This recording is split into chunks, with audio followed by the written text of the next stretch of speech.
Okay.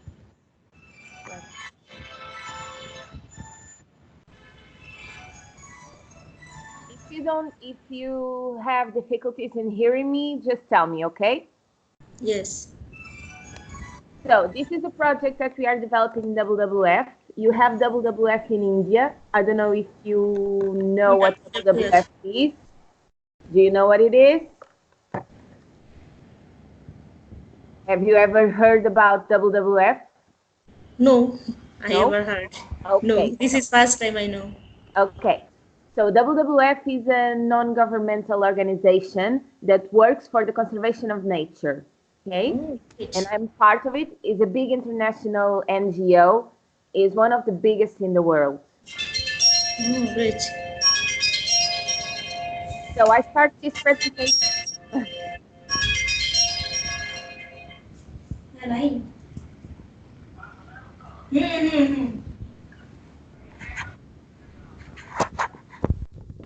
আচ্ছা যা সমস্যা নেই যা সমস্যা নেই না না না কালকে যাবো কালকে কালকে যাই মনে যেতে আচ্ছা কাটা নেই আচ্ছা তো কাটা নেই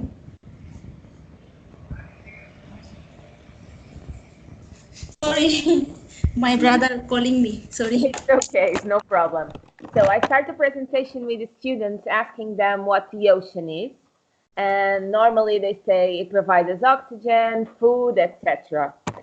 And then I ask them if they see anything in this photo besides water. Sometimes they say they see fishes or turtles. It's like their imagination talking. And then I zoom it in and I ask them what this is. And this is phytoplankton.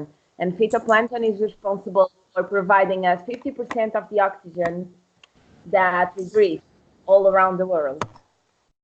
Then I talked to them about some of the most important ecosystems that we have in oceans, like coral reefs, seaweed forests, mangrove forests, kelp, ice, the Antarctic and Arctic. And I asked them if they think that where is no light, there can be life. Most of them tell me yes, and then I show them this fish. And this fish has something really important that is bioluminescence, and he can produce his own light. So all this together, and I asked them, what do they think? Why do they think that we need the ocean? And they tell me that the oceans have really important habitats, and we need the oceans to provide us food. And this is the point that I want them to get, because it's what I'm going to talk, is the seafood and the consumption that we do of it. I explained to them that the ocean is in danger. The first one is the climate change, the climate emergency. I guess you have heard about it.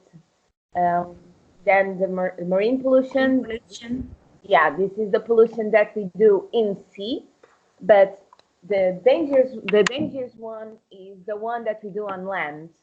And the plastic crisis here in India suffer a lot with that, to plastic in the ocean.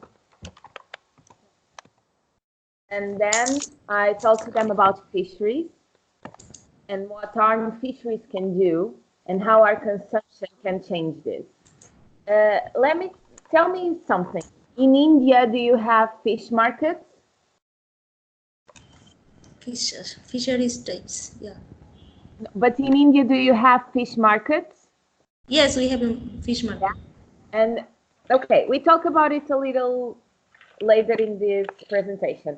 So this is the fisheries types. I bet in India you do more of artisanal fisheries.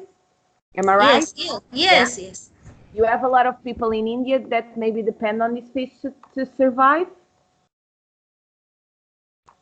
Do you agree with me? No? Yes, we agree.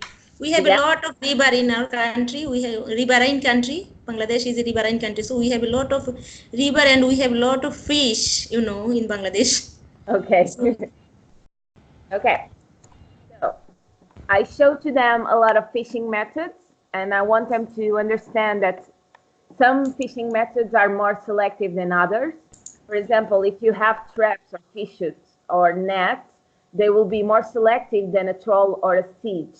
A troll, do you know what it is? A troll just troll all the bottom, all the seabeds, and it can destroy the habitats that I have shown in the beginning of the presentation, like the mangrove forests or the seabeds.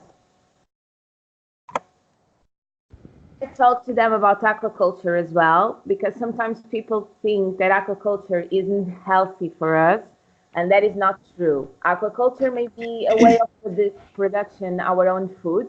We do that with the meat that we eat, and we can do that with fish and seafood as well. We just have to be aware of what type of production is made and if it is made in a sustainable way. If they use the right medicines, if they use the right food, how they treat the water they need to discharge, and everything like that. These are numbers from Europe. I'm going to talk to you a little bit about our consumption of fish here in Europe, because we love to eat fish. So we eat like 20 kilos of fish and seafood per person per year. Okay, in Portugal, this number is 63. So we are the third major country in all the world that eats a lot of seafood, the major in Europe. And due to the populations of fish and seafood, 31% are overexploited all around the world. And here in European Union, we are the biggest importer of fish and seafood. 60% of the seafood we consume is not fished here, is not caught here. We go get them at Asia and Africa, all other countries beside ours. Did you understand what I said? Yes. Yes? Okay. So